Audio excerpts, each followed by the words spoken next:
Hello, I'm Ed Pegg Jr., and welcome to another episode of Mathematical Games, where I talk about all sorts of stuff related to recreational mathematics. We've got quite a few different things based on um, my Hello, main topic I'm Ed of Pegg this, Jr., and welcome to which another is episode happens of to be Mathematical Games. geology. So I wanted to start the talk by various advances that have been made in recreational mathematics over the past month. Let's see if I can find my cursor here. So one thing that's happened is we've compiled a whole bunch of things about crossing number graphs, which are graphs with a minimal number of vertices where every vertex has the same number of edges. For quartic graphs, these three graphs are all new record setters and are unique for having 8, 10, and 14 crossings with that number of vertices. So this is also related to the maximal transition problem. These are solutions, and they weren't known until a few weeks ago. Another recent problem that has seen major advances is the no three in line problem, which is one of the problems that Martin Gardner talked about in one of his columns. In 1970, actually, it was 1998. My date here is wrong. In 1998, a solution for 104 points on a 52 by 52 grid was found. And one feature of this, if you look at any row or column, there's only two squares or 2 points. These points are considered to be at the centers of the squares. However, if you go in any diagonal direction, no matter how strange, there's never 3 points on a line. And for almost 30 years, this solution on the 52 by 52 grid was the best known. And it was considered to be a long dormant problem. But a few weeks ago, a solution was found for 68 and various other smaller grids. So this is the new record, and it's uh, what is it? Less than 2 months old. Another site that's seen a lot of activity recently is Eric's Packing Center, where you try to pack shapes in various ways. Well, there's been about 80 new advances in these various problems, including this solution here for putting 28 squares into the smallest possible square. This solution probably should have been found a long time ago, but it was just found a few weeks ago. The Heilbronn triangle problem has also seen recent solutions. And here's a paper from March along with the new proofs. And one thing I didn't have time to incorporate into this talk, but I have it on up at community. Yesterday, OpenAI released a proof for the Erdos unit distance conjecture. And basically, it's asking for what is the maximally dense unit distance graph for a given number of points. Well, it turns out I gave a talk about that a few months back, unit distance graphs. So if you go back to that talk, when did I give that in? 9 months ago. This has a whole bunch on various unit distance graphs and how strange they can get. And what OpenAI did is show that the square grid method of Erdos does not produce the maximal density. It comes up with a algebraic technique, and you can kind of see that in looking at the best known maximally dense unit distance graphs. None of these look anything like a square grid. They're based on algebraic instructions. And here's an example of an algebraic construction. This is one I found, the braced heptagon. We have a 7-1 star at the far edges. That's the normal heptagon. One layer in, we've got the 7-2 star, which is a skipping every other point. And at the center is the 7-3 star, which skips every second point. And these happen to combine to make equilateral triangles. It's a very, very rigid graph. In fact, you can take out any two connected vertices completely, and the resulting graph is still rigid. So here's a stranger algebraic construction based on the super golden ratio. All these values here are powers of the square root of the super golden ratio. And every pair of vertices is connected by a distance, which is a power of the square root. So this is the super golden diamond, which is a strange construction. And it's a complete graph on 7 points, no 3 in a line, where all distances are integer powers. And it's an open question whether you can do that with 8 points for any constant. Here are other algebraic grids leading to maximally dense graphs, unit distance graphs. These use two different algebraic schemes. And when you go up to another with 2 more points, they converge to this particular graph. This is the unique maximally dense unit distance graph on 20 points. Adding 1 more point gives 5 solutions, but a new grid comes in. And it's complicated enough that we still don't know the maximally dense unit distance graphs on 22 points. So that's an open question. Good research topic. To see how strange things can get, one thing to look at is the Yule graphs and parts graphs as seen in the Hadwiger-Nelson problem. Here's what that particular graph looks like. And we can look at the 5-Leaper graph, which I have up here. This is the 5-Leaper graph based on the Pythagorean triangle 3, 4, 5. All these distances are going either 5 or 3, 4, 0, 5 or 3, 4.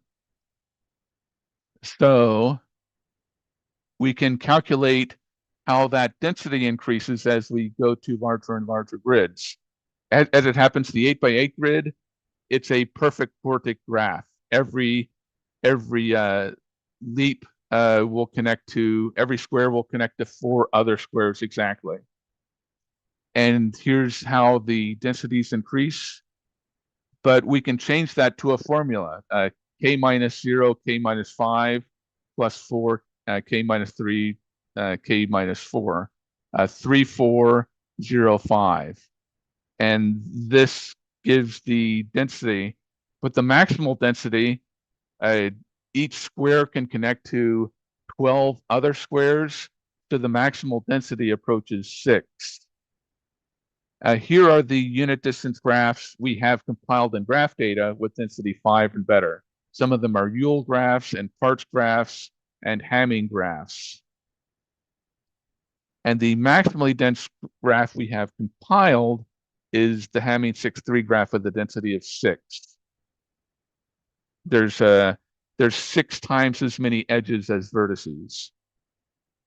With a powers representation of this number, we can make a denser graph. It's sort of like a supercharged Pythagorean hypotenuse. But in order to get a higher density, here it is, a density of 6.01, we need 43,000 vertices. But the Hamming graph, this one has 729 vertices. We can get to 7 just by going up to 3 to the 7th points. So that's kind of the direction that the OpenAI proof goes in, is it uses these strange algebraic graphs to come up with a better value than what Erdos came up with. And it's a major proof for AIs. It's I'm not completely convinced on it yet because they haven't made pictures. I like seeing pictures of things before I completely believe them, and they haven't presented any pictures of interesting graphs, say in the range of 500 points to 1,000 points, which suggest that they're on the right track. I'm pretty sure they could do that, and I'm pretty sure I'll be able to do that myself. But since it hasn't been done yet, I'm still holding my belief in their proof back. And I seem to be one of the few skeptics on the problem. So I wanted to find out what I could do with AI assistance. So this big proof by OpenAI that just came out yesterday is a convenient tie-in. I wanted to see what I could do with AI on a topic, and I chose geological history. So I did various amounts of research on the problem and tried to hash out what this talk might look like.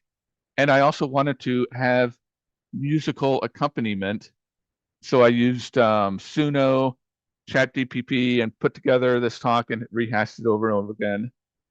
And I wondered how good of a presentation I could get with extreme abuses of AI. So here we go. Let me start this up and Palearchy. Oops. Let me start at the right place here. Hadean, solar dust and impact storms half built a world of flame. Then Thea struck, the moon rose up and Earth was not the same. Moon from impact, oceans later, start the world again. Eorchian, Earth's oldest surviving rocks, kept scraps of crust and sea. Beneath a faint young sun, the record starts with what could be. Palearchean, greenstone belts and cratons grew from lava, rain and tide. Microbial mats began to leave their signatures inside.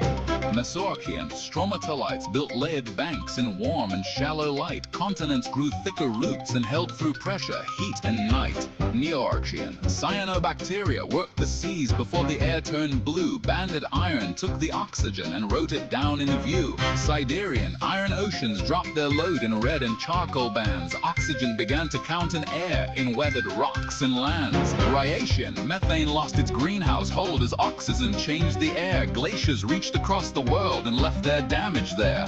Orosirian, Vredefort struck early. Sudbury burned the shield. Two huge scars in ancient rocks still shape the mines they yield. Stetherian, crust grew steadier. Basins spread and platforms held their sheets. Nuna started taking form through slow tectonic beats. Kalimian, cover rocks lay broad and flat across the stable crust. Quiet seas and sediment kept the middle planet's trust. Ectasian, old platforms stretched and widened while the sea stayed low and warm. Eukaryotes held small positions before they changed the form. Stenian, Rodinia came together through the Grenville mountain chains. Narrow belts of altered rock marked continents under strain. Tonian, Rodinia cracked along its seams and shorelines changed their run. New rifts, new seas, and weathered rock helped set up ice to come. Cryogenian, Sturgeon ice, then Marinuan gripped the globe in white. Cap carbonates marked the thaw when oceans found the light.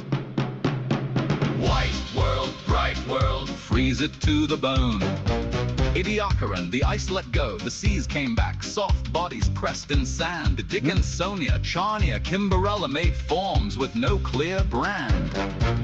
End Ediacaran extinction, but before the Cambrian took the stage, old body plans declined. Burrows, grazers, chemistry, and time left stranger worlds behind. Cambrian shells and spines and camera eyes arrived like tools on cue. Predator and prey both leveled up, the old food web broke through. Changjang, Burgess, trilobites, claws and plated skin, the fossil record filled with shells, plates, claws and limbs. Ordovician, marine life ballooned in crowded seas. Crinoids, shells and reefs, graptolites and cephalopods wrote stories in the shales. Late Ordovician mass extinction, ice drew water from the shelves and stripped the shallow sea. Habitats vanished fast enough to cut the cast in two.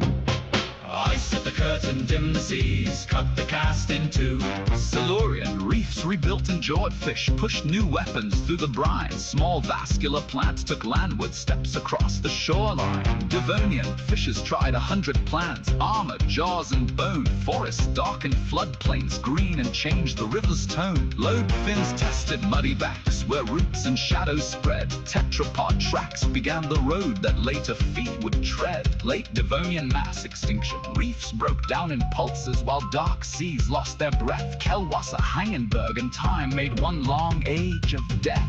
Long shelves grew crinoid fields like feathery stone bouquets. Limestone built from broken stems through long and level days. Pennsylvanian coal swamps steamed and giant wings stitched shadows through the fern. Amniote eggs and shifting droughts gave land a sharper turn. Permian, Pangea dried its inland heart beneath a harsher sun. Synapsids ruled the open ground where swampy worlds came undone. Permian, Triassic extinction event, Siberian fire, poison seas and heat broke almost everything. The great dying left the world with barely breath to sing. Great dying, black sky, almost nothing left to sing. Triassic survivors worked from scraps again, while reefs and forests healed. Archosaurs lengthened stride by stride across the Brinken field. First dinosaurs, first pterosaurs, and early mammals came. Not yet rulers of the world, but players in the game. Triassic, Jurassic extinction event, great rifts tore at Pangea, while flood basalts filled the air. Many rivals left it bored, and dinosaurs found space there.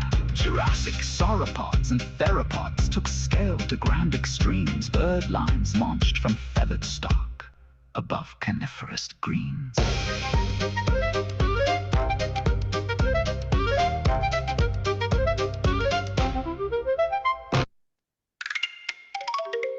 Cretaceous, flowers rewired insects, forests, fruits and feeding speed. Chalk seas, mosasaurs and titanosaurs filled the changing scene. Hadrosaurs, horned faces, tyrant jaws and armored backs. Then Chicxulub struck the coast and burned the sky to black. Cretaceous, Paleogene extinction event, dust shut down the daylight and the food chain snapped in rage. Non-bird dinosaurs vanished, birds stayed on the stage. Dust in the daylight, thunder lizards off the stage.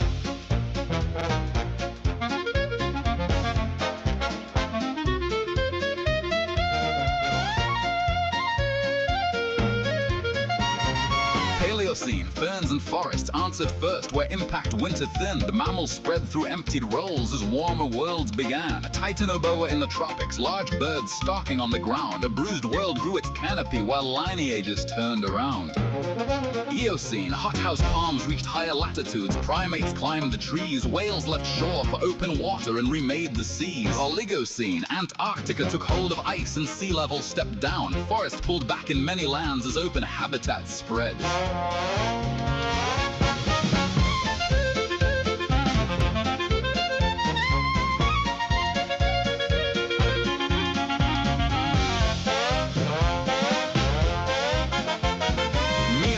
Grasslands spread and grazing teeth grew high against the grit. Apes, kelp forest, whales and herds made modern patterns fit. Near the end, the sea drew back where Mediterranean waters lay, leaving salt where blue had been before the flood returned one day. Pliocene, Panama closed the seaway and the ocean currents changed. North and south exchanged their beasts as climates cooled and ranged. Hominins crossed a patchwork world of woodland, scrub and plain. Ice sheets gathered toward the north and set the glacial train. Gelasian, northern ice became the rule that opened colder time. Early Homo shared the map with grassland herds and shifting climb. Calabrian, humans ranged beyond old homes while glacial cycles grew. Ice and thaw enlarged their reach and kept remaking routes anew. Shibanian, magnetic north and south reversed to mark the opening line. Longer glacials gripped the world in middle Pleistocene time. Neanderthals, Denisovans, and Sapiens all belong to Ice Age worlds where coastlines moved and cold phases ran long. Late Pleistocene, ice reached its last great maximum and locked the oceans down. Humans crossed to farther lands as shorelines changed around. Mammoths, sloths, and saber-teeth still held the open scene, then many vanished near the end from pressure. Climate, human means.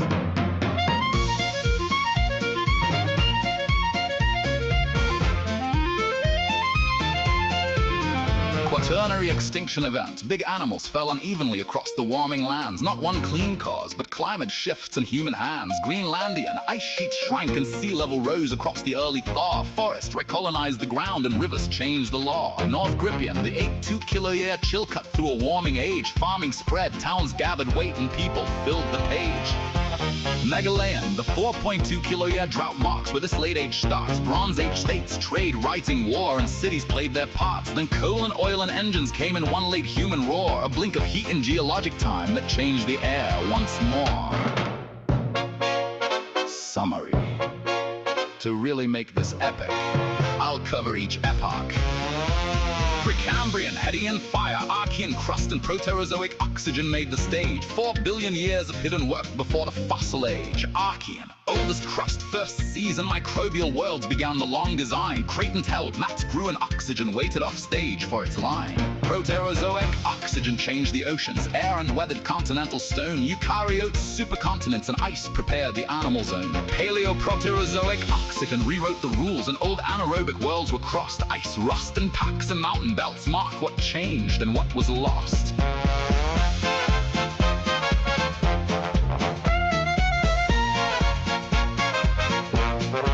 Mesoproterozoic, stable platforms, quiet seas, and Rodinia's early frame. Not empty time, but slower time, before large life changed the game. Neoproterozoic, Rodinia broke, the planet froze, and soft-bodied forms appeared. The old Precambrian closed at last as animal worlds drew near. Phanerozoic, visible life filled shells, forests, reefs, bones, flowers, grass, and sky. 5 great crashes cut the cast, and life rebuilt each stage. Paleozoic, seas filled first, then plants and limbs moved on to shore. Forest, coal, eggs, and synapsids built a land world more and more. Mesozoic, dinosaurs, pterosaurs, marine reptiles, and flowers shaped the scene. From Triassic ruins to Cretaceous fire, the age burned large and green.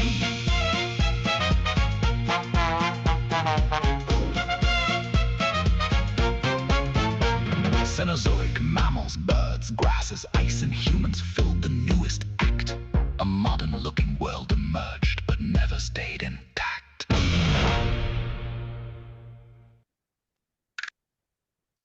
So that was my crazy idea for a talk.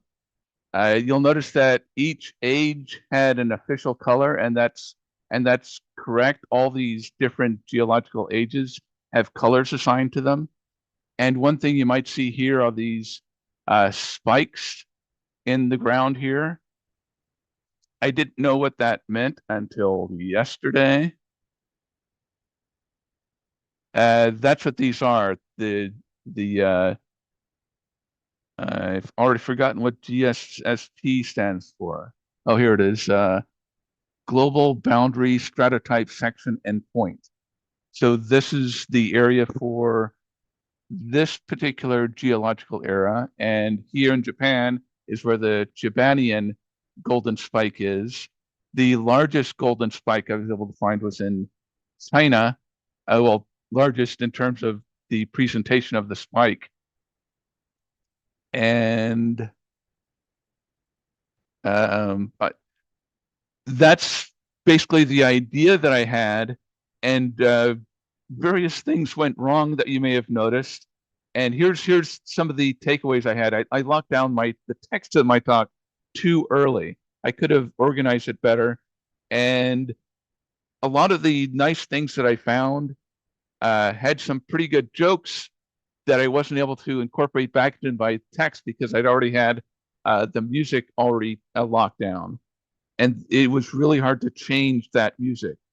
Also, most AI systems, music systems, run out of steam after 2 or 3 minutes. It's really hard to get a 8-minute block of music that's pretty good, because it just kind of starts going weird after 2 or 3 minutes. So I don't know if you noticed, but I had to break that up into two different parts. Let's see. And that's sort of what I had, but I also wanted to go over some of these various items again because I went through a lot of these slides really fast. All of this, by the way, will be available at Wolfram Community sometime today or tomorrow. And also my earlier item on unit distance graphs and the OpenIA proof that's already on Wolfram Community. This collision of the Earth and the Moon really did happen. There's some pretty good discussion of this at Caltech.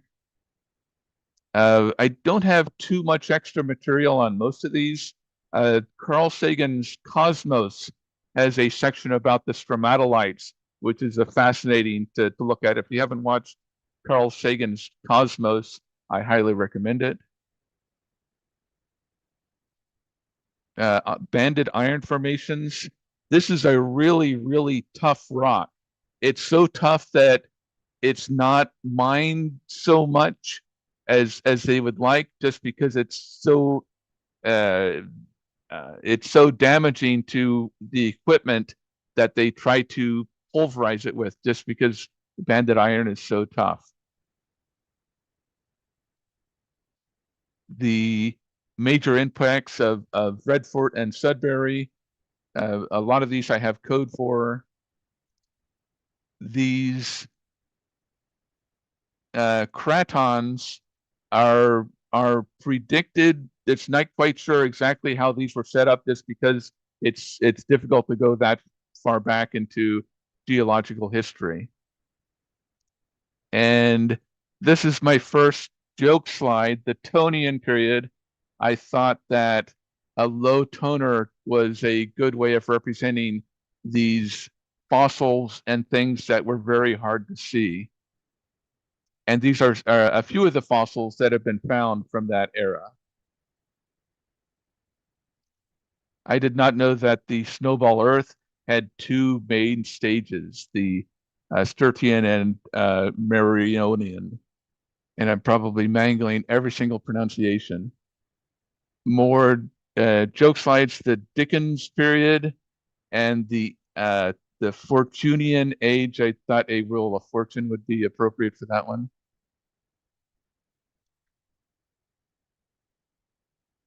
And the Silurian period with the Homerian age.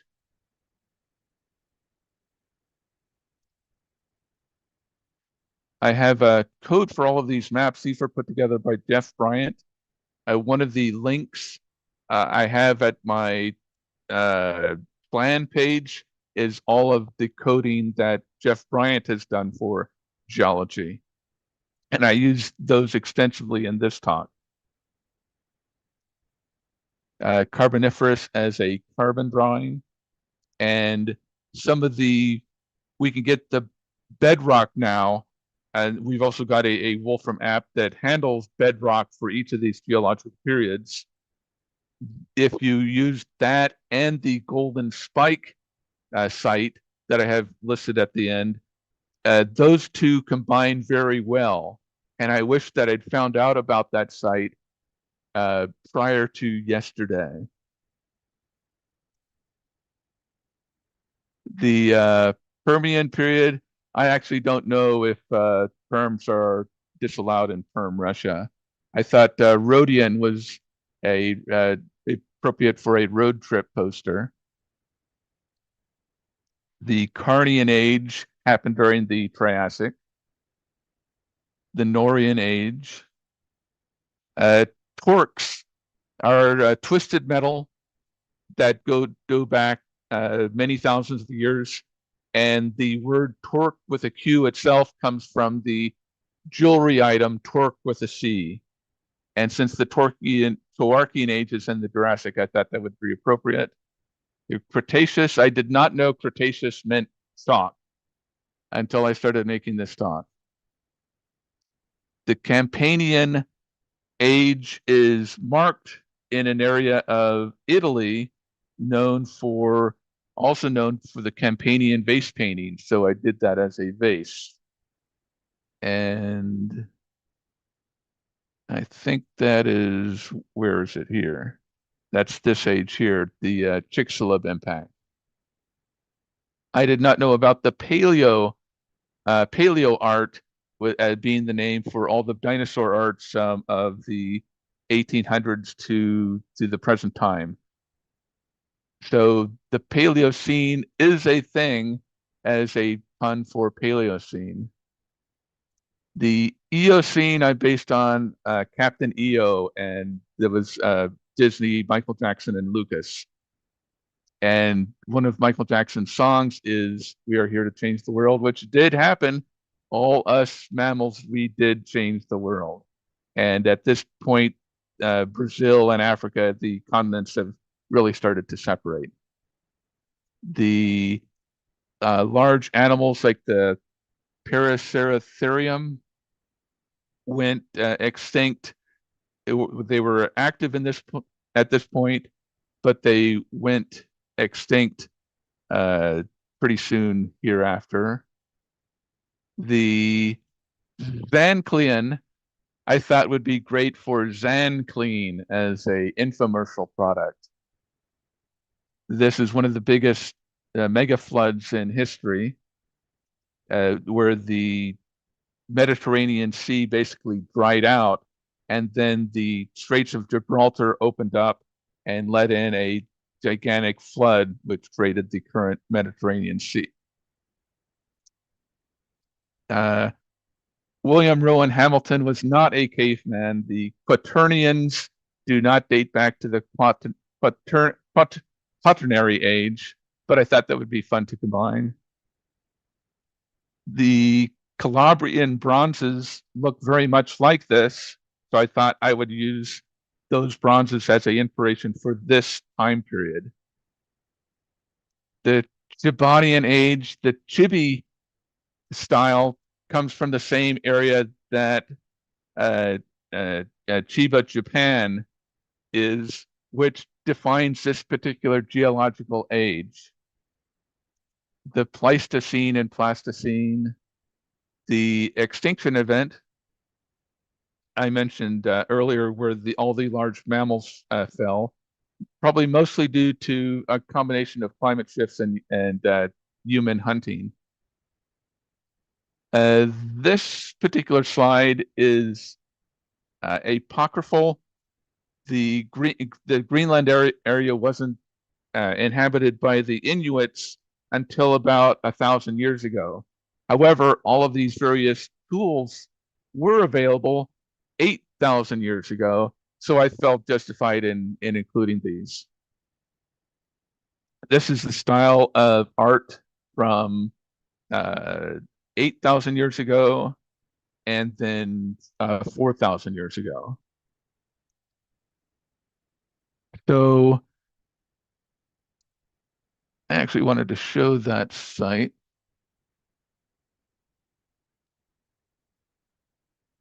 This is the best site I found for this all this time period. All of these various links have a great set of pictures and information for each geological age. So I wish I'd found this site weeks ago while I was preparing this. So if I had to do this over again, I would basically make my slides first. I would make my topic, I would try to come up with the best possible slides first, and then work on the text. And then once I had that nailed down, then I would bring the music in. I would not do it this particular way again, because I think I set this up backwards. And that's my talk. Many thanks for attending. Let me see what questions have accumulated while I went through this at a breakneck pace. Oops. Yes, feel free. Anybody can ask questions if they like. Let's see. What does the graph of unit distances mean?